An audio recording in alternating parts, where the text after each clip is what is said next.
We're recording this on it's Monday, February 3rd. The Iowa caucus is about to happen. Things are looking good. I think Bernie's going to win by the time you hear this. By the time this is released, Bernie's going to have won that and everything's going to be okay. Oh my God. Oh man, what a shit show. What an absolute shit show, dude. It's not, I don't know. Like, that's what I was saying in the DM before. I was like, how is Bernie feeling about this? Like, I said I he was tell like, you. Okay, let's hear it. Not great, not terrible, right in the middle, sort of middle path. 3.6 rotten gun. Kind of like a... The core is still intact. Don't worry. There is no way the core could have imploded. I mean, and I was thinking about this earlier, and I asked this question in the DM, but like New Hampshire, Bernie's gonna win New Hampshire, like that's in the bag. Oh, right? he's going to fucking crush that's in it, the bag. New Hampshire. And in South Carolina, like there's no way fucking Pete Buttigieg could carry South Carolina. Yeah, Biden was the one up, but he did so bad now, I don't know. Dude, Biden's shitting the bed and coming in like fourth in Iowa is so good, dude. That is really the unwritten story of the caucus, is that, he just got totally fucked. He will, every time he does it, he will figure out new ways to completely blow running for president. It's so good. Pete Buttigieg can barely fucking carry his fucking JanSport backpack, let alone a fucking South Carolina primary. There's no way. There's no way he can win South Carolina. There's no way he can win a guy. Can you see Pete Buttigieg winning in a general election against Trump? Because I'm not sure that I can. Dude. No, I don't think he would win against Trump. I think like 30 years ago he would have been like a viable candidate. I think and I'm before everybody yells at me and calls me a piece of dumb shit or whatever in my mentions, I'm not like saying that I like him. I'm just saying that he has that like veneer and that kind of like very calculated, suave, middle of the road way of talking and that sort of He's got Obama without the charisma. Right, exactly. He definitely lacks, like, I think, sincere charisma, but in some weird, like, lab-tested way, he, like, looks and sounds like what a politician sounded like in that era. Part of what's been happening is that, like, both on a policy way, but also on, like, an affect way, I just don't see that being, for the next, at least for the foreseeable future, at least for, like, the next 10 years, unless something drastically changes, in a totally unpredictable way. I really just think we're in a totally different era politically, where like what's going to rise to the top is going to be probably on the Democratic side some form of like social democracy, with like a slight firebrandiness, like which is basically what Bernie has, and on the right you're just gonna see just more like Trumps, like more fucking weird Trumped guys who are either absolute business fucking weirdos or just like run-of-the-mill psychopaths, just like weird demagogues off the street. But I think the era of like calm talking in general is over, which as somebody who's always been loud and obnoxious, I'm really happy about. Yeah, frankly, good. I said this, I was saying this on Twitter earlier, like today or yesterday or something, but like Bernie is, his candidacy and all the momentum around him is the de facto labor movement of the early part of the 21st century. Sure. Mm-hmm. That just is it. It happens to be to the fucking PMC, class MSNBC watcher. It looks like an electoral thing, but it is beyond that. It is clearly beyond that. Yeah, I mean, I think like, part of the argument for electoralism is that it does like galvanize people. It aggregates, you create a coalition, you drive energy and stuff. And so obviously like the core, element to a sort of resurgent labor party or labor movement thing, it has to be based on this like collective mass politics of like, millions of people becoming involved and like seeing themselves as political agents and political actors and political like soldiers, like people who like need to like be involved and like do things, organize and all of that. Part of the electoral thing is like that often happens around a candidate or a figure. Somebody becomes a symbol, right? A leader, even if they're not like, deliberately seeking a sort of authoritarian fucking outlook with that, but they're just, it's like a galvanizing force. It's like a mascot. It's like you plant a flag and people will fucking gather around it. That's one of the reasons why, especially, you get a lot of like really aggressive kind of voices sometimes that I'm sympathetic to. Although sometimes I think like the analysis is a little bit off. But I do like see that, you know, at least at this moment, Bernie is the de facto, you know, leader of that political force, and without him, certainly in this election cycle, you know, it'll be hard for that force to materialize in a number of ways. So yeah, I mean, I hope he fucking wins and gives them hell, dude. Yep. I don't know that I can make it to the general election, man. Like, Oh, buddy. like this Iowa thing, it's just like I've just had a fucking pit in my stomach since last night, honestly. I mean, look, it's gonna be like that. Yeah. It's gonna be like, honestly, like I think if Bernie's good for anything, it's like his just steadfast, steely resolve. And I was saying in the DM earlier that like if I'm feeling like I'm down and I'm like, oh fuck man, I don't know what the fuck we're gonna do. Like this whole shit is too crazy. What are we gonna do? I think about him, you know, in his hotel room in the corner of like some fucking Marriott where he's in a 60-degree room as per his rider, and like with a fan on him, just like in a frigid chrysalis, just marinating, getting ready, and just like with his steely resolve, just shivering and gritting his teeth, and that's how he sleeps every night. So here's what I worry about, though. I worry about a couple things, but obviously it's not the same as Obama. But like I worry about in the situation where Bernie does win and does beat Trump and does become the president, like that's not enough. And I worry about, you know, people falling into complacency. I don't mean everybody, but I mean like, you know, not like the fucking people on Twitter that we interact with, but like your general electorate. You know what I'm saying? Like, because like look at Obama. Obama generated this huge grassroots movement that got him elected that basically evaporated the moment he was inaugurated. You know, and like just beating Trump and just getting Bernie in there, that's not necessarily where like it's like, okay, our work is done. You know what I'm saying? Like, this is what we wanted. Let's let him take over. Well, I think to that, and to Bernie's credit, I think he's cognizant of that. And I think that's why he made his slogan is not me, us. Right. And he often emphasizes that. I mean, I think it's a valid concern, and it is something that I definitely think about a lot. Like, you know, how many people are really going to internalize that and like keep it moving? And there's like, you know, there's a lot of things that will need to be done in order, even for just like his agenda to be passed, right? Like we'll need to like radically change like the character of Congress, both in terms of like flipping the party and getting, you know, some good people in there, like who are going to, you know, push for these kind of, you know, social democratic programs and stuff. But even on top of that, it's going to be like to the other people, the other like, you know, Democrats who are already in there to like, you know, drag them along and force them, because they're almost certainly in a Bernie Sanders' first term going to be like fucking stubborn sticks in the mud. That is the other thing that fucking gives me a goddamn pit in my stomach is like what happens when Bernie gets in there with like this current Congress. Like that's going to be his biggest obstruction is going to be his own party. Yeah, probably. The centrist Democrats will form a coalition with conservative Republicans. Yeah. Straight up. Yeah. Straight up. They will do everything they can possible to ensure that he is a lame duck, one-term president. They would rather nothing change. They would rather things get marginally worse if it means that he doesn't get to, you know, enact or pass anything he wants to. What Bernie needs to do, and I really hope he does this, is like he needs to like use the pulpit of the presidency and just be like on like day one onwards, just like every time he has like issues with like sort of proposing like the sweeping legislation he wants, he needs to like go on TV and just be like, I need 1 million people in Washington right now. And just like get like 1 million people to show up and just like boo the Congress into passing this legislation. And be willing to single out and to, you know, place the blame squarely on, you know, Democratic Congress people and say like, look, these are the ones. These Chuck Schumer, fucking Nancy Pelosi, these people right here, these are the ones that are standing in our way. So what we're saying is Bernie needs to assemble a giant mob outside on the mall, and then he needs to give that mob a list of names. Oh no. No. Nancy Pelosi, number 1. Oh God. Chuck Schumer, next.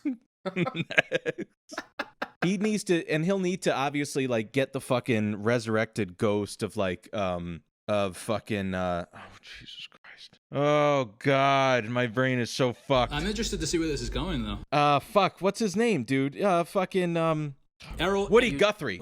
Woody Guthrie. Oh, yeah.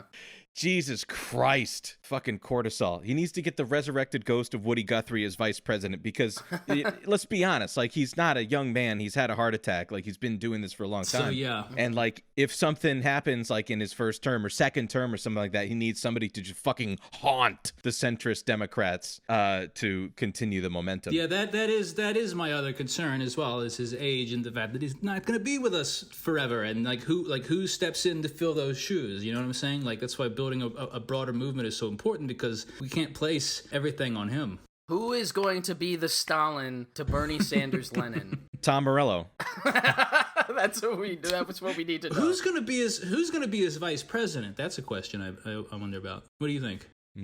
He said very early on in his in the interview he did when he announced that he was running in 2020, he said that one of his primary concerns is going to be somebody that's younger than him, somebody that is, the way he put it, doesn't have the same skin color as me, and somebody who probably doesn't have the same gender as me. He said those were like his three considerations, and obviously, like, in terms of age, that's one of the biggest ones, because I think, as you guys point out, it's not only just about, like, having a safety net just in case, whatever the worst happens, but it's also about, like, it really is about, like, grooming a new group of leaders, right? Like, who can, like, take up that mantle. And luckily, I mean, there already is a sort of resurgent millennial group of people who are, like, entering the halls of government, or attempting to enter the halls of government, who are all on board with this agenda, who understand what these problems are. And, I think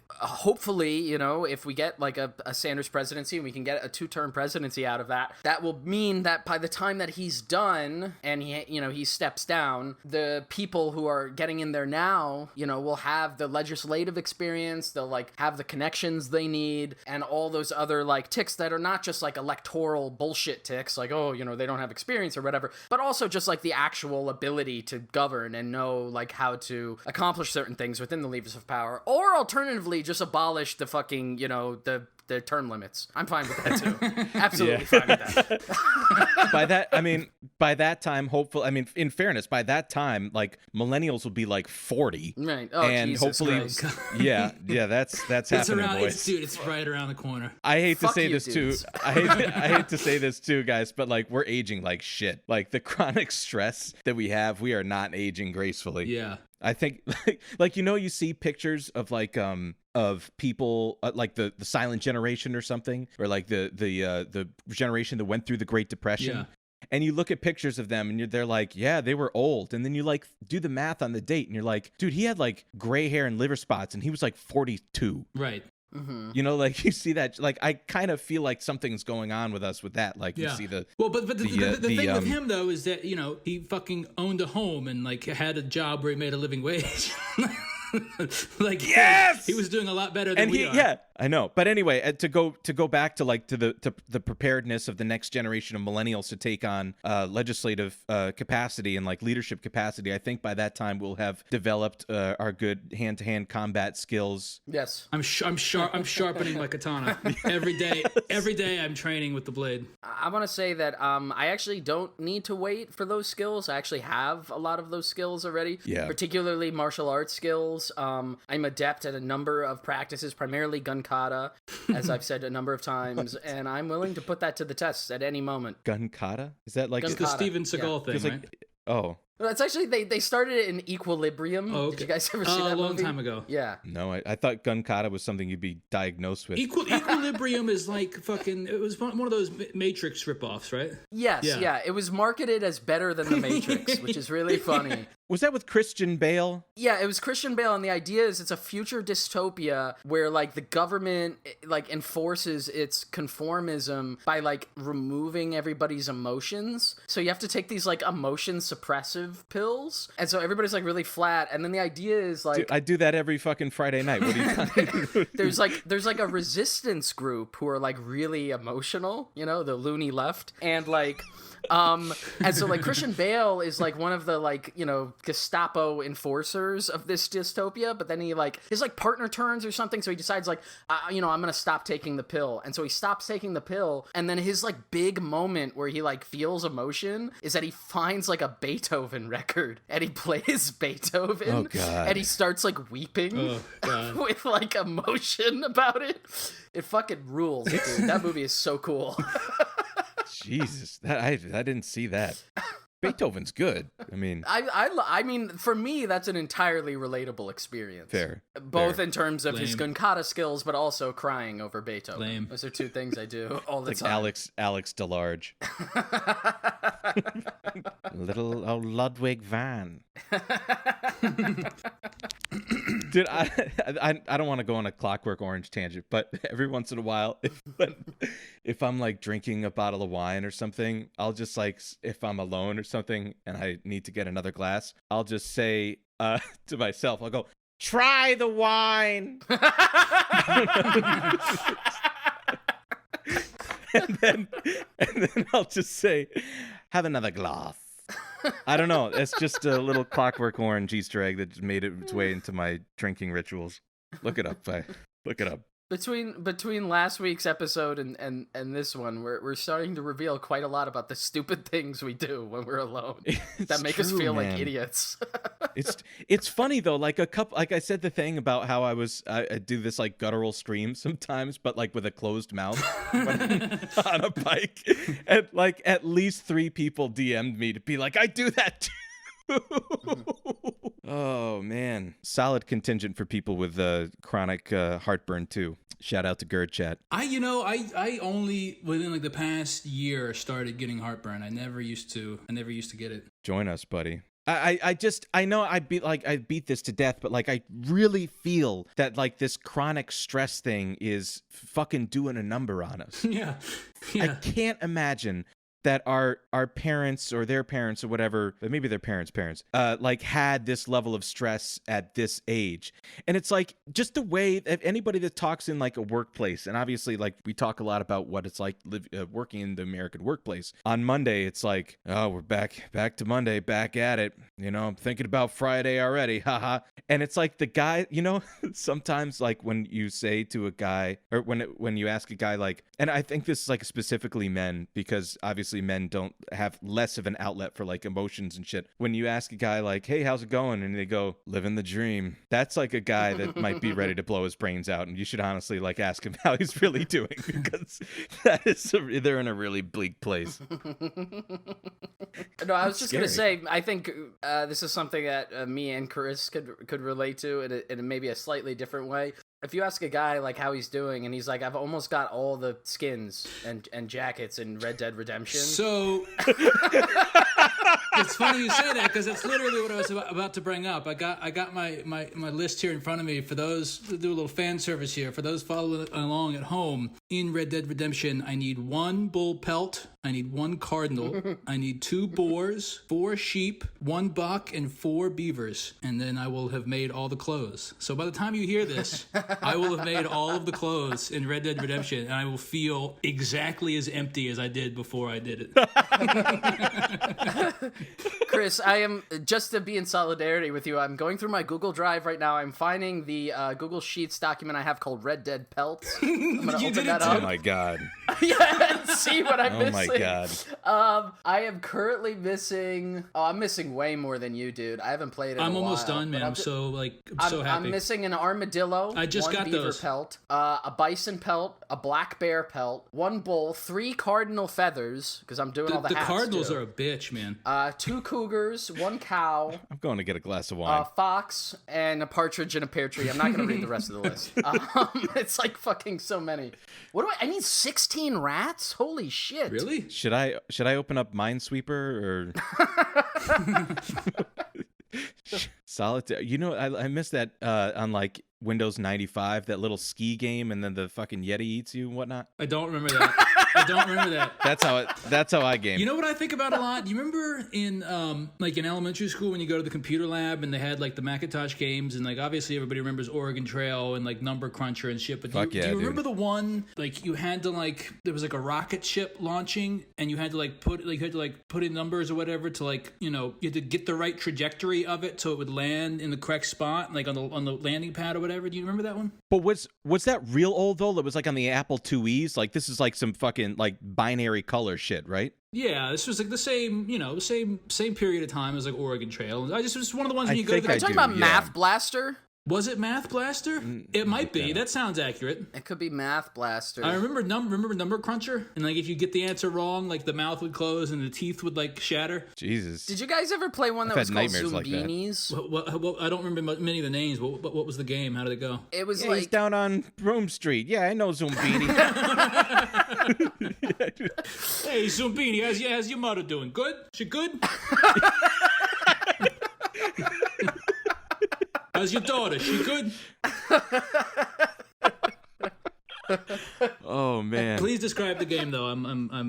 It's like these little blue, like circular guys, and the idea is like they had like hair, eyes, and ears and feet, and there were like 5 or 6 combos of those different things they could have. So each one like looked different, and then like it was like called like the Great Zumbini Adventure, and like each level was like a pattern recognition game. So it would be like only Zumbinis with like red shoes can go onto this rock, and there were like a whole bunch of little mini games like that, and the idea was to like segregation in the game. Yeah, weird, you were supposed to like bring the Zumbinis to their promised land. Wow, I don't remember that. I don't remember that. No, did I just like make that up in my head? This is. I mean, it'd be unless pretty cool if you did. It would be concerning if you did. I want to. I don't know if any of this is gonna get to air. We'll see. We'll see what this happens. But if this does, and people listen to it, anybody who's played the 1997 LucasArts game Outlaws, holler at me. I'm interested to know your thoughts. Whoa. Describe it to me. It is a first person. It's a Western first person shooter for the computer. Did it have like did it have like cutscenes with like real actors? No, it was cutscenes, but it was cartoons. I mean, it was animation. Right. But it was extremely fucking vivid. Man, I wonder because my cousin, and I haven't probably thought about this in 20 years since you just mentioned it, but my cousin had in the 90s, some kind of computer game that was like a Western game. Could you shoot bottles and stuff? I'm trying to remember. Yeah, hell yeah. You could do everything, man. It was the fucking best game ever made. But the real highlight of it was the soundtrack, which I'm not really a soundtrack guy, but every once in a while, I'll still listen to this. It was haunting, absolutely fantastic. What a feeling that game gave you. Very cool. I gotta look this up because I gotta see if it's the same game I'm thinking of. Outlaws 1997. Where are you, Marshall? Did you guys have Sega Genesis? Oh yeah, hell yeah. Do you remember my favorite games for Sega Genesis were there was an Indiana Jones game. Do you remember the Indiana? Yes, dude, yes. So, there was the Indiana Jones game where there was like one level where you're on like the London Bridge and stuff, and yeah. And then the other one, remember the fucking Jurassic Park game where you could play? Oh my god, I had that too. Yes, dude, you could play as the raptor. Good. Yeah, it was fucking so awesome. Fucking impossible game, but very very fun. Wait, I'm getting deja vu. Have we actually talked about this on the show before? What? The fucking Jurassic Park game. No, dude. No. I used a GIF of it recently though. I found it's in the Twitter GIFs. Yeah. I remember there was one level. Remember how like when you would play as Grant and like periodically you would have to like get past this little area, you'd like jump from platform to platform or whatever, and then like a T-Rex would like fucking burst through the wall and you'd have to like sneak around them. Like there was one level in particular where I remember I was just like terrified to try to get by him because it was so hard and like every time he would like fuck me up, and I remember I would like get to that point and I would like stand right on the one side of him and I'd have to like fucking like hesitate and like make myself try to do it because it was like I don't know. It freaked me out. Dude, I mean... Hell yeah, dude. Yeah, that's the way to go. I also, from the Sega Genesis, I really like the Batman Forever game. Did you guys ever play that? I don't remember that. The thing with those games, too, is that, like, I know this was the case with the Batman game, and I think it was with the other ones. It was still in that era where there was, like, no saving or checkpoints. No, yeah, exactly. That's right. So you just had to sit down and play the whole fucking game at once. Yeah. Stakes and so are fucking high. You just end up playing the first couple levels over and over again out of just sheer frustration. Well, I can remember, because I believe the final level of the the Indiana Jones game was you were on a Zeppelin, I think, and I remember like you would have to play for hours to get to that point, and I remember like I would like have arguments or we try to bargain with my parents, be like, look, like I gotta finish, I gotta do it. I can't save it. And, like they wouldn't let me like leave it running because they were afraid it would like fucking fuck the system up or something. And I was like, I gotta fucking please. That's really cute. You gotta let me finish this. This is important. Chris, damn it, you're gonna burn out the drivers. My parents have very weird thoughts on like technology and like the way they work and like the things that they're afraid of happening are like really weird. Like when they go out of town, like even though they have like surge protectors and stuff like on all the TVs and all that, like they literally like if they're gonna be out of town away from the house for a couple of days, like they unplug everything, the microwave, the televisions, the computer, like they unplug everything because they're afraid that like if like a thunderstorm is gonna come and like something's gonna get hit by lightning and it's gonna like fry everything. Yes. It's a very strange boomer fear. They also have like these weird fears about like identity theft and stuff, and they're like very wary of that. And like I remember I posted pictures of this, like an unrealistic fear, to be honest. No, it is, but I posted pictures of this on the internet like a year ago. Like my mom sent me a card or something, and the card was like it was like in an envelope, in another envelope, and then inside a manila folder, and then like inside another folder, and then inside of some package. And it was all of this for like a card. And I was like, I got it. And I was like, is my mom okay? Like, is she losing it? Like, what is the purpose of this? I never asked about it. I was like, this is so weird. Like, I'm sure there's some like insane like suburban paranoia behind that. I just didn't even bother asking about it. Like, what all this means.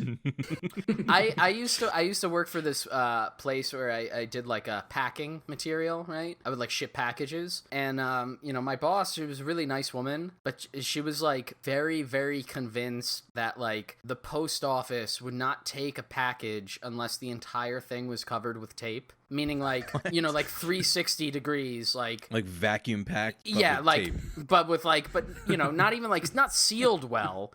Like the packages always look like shit and got fucked up. But I'd be like, yeah, sure, I'll do it like that. Cause for me, in my mind, I was like, this will kill more time on the job, Like each package takes like fucking 20 minutes to get right. Yeah. So I'd be like, I'm fine with that. And she would order like industrial quantities of tape. And it was just like, okay. Jesus. And every time I would bring it to the post office too, they would be like, this is crazy. And I'd be like, I this is what I've got, dude. Like, give me the receipt, please. I just need to show them, and they'd be like, all right, fine. You could just fall asleep at night just hearing that sound, the tape sound. I'm assuming this is the packing tape sound. Imagine the person on the other end that has to receives that and then has to open it and is like, what the fuck is this? Yeah, you can't even like which fucking. You need a knife. Which garbage pail do you put that in? Like, is that even like? Can you even recycle that? Yeah, that's just like. I mean, that's just like under socialism, you get one strip of tape per package. That's all you need. That's two all inches. You need. 2 inches of tape, and that's it. And I'll tell you what, you need that. Now, I'm gonna go off on a tangent here. Hit us with it, buddy. When you buy greeting cards at like the Hallmark or the pharmacy store or whatever, like those envelopes they give you, like you used to be able to lick those and it would stick. Like it was a good envelope. But like every time I fucking buy one of those now. Like, you need to get tape to seal the envelope because the envelope won't seal just by licking it. Am I wrong here? Shane, don't stop him. Who are Let him these keep people? going. Who are the ad geniuses who came up with this one? This is alarmingly. This is my 5-minute fucking 90s stand-up comedy spot. Alarmingly close to Trump saying, "How many times we got to flush the toilet, folks?" Yeah. I was gonna say, let's get Chris in Congress so he could just take up all of the time on the floor with like a whole presentation of like poster boards showing like arrows pointing at the various parts of the envelope. I mean, am I wrong about this? If you're listening to this show and you have an opinion about this, please send a DM to the best way to reach me is to send it directly to the Eat the Rich podcast account. Send it to that account. No, don't, please. Please flood that account. Because I'm sure whoever runs that account would be very upset to get that many things about fucking tape. The best way to reach Chris is at Dwight's personal phone number. Now, if you have a pen in your house, please write it down. No. Do you guys remember when I posted my like I accidentally posted my address on Twitter?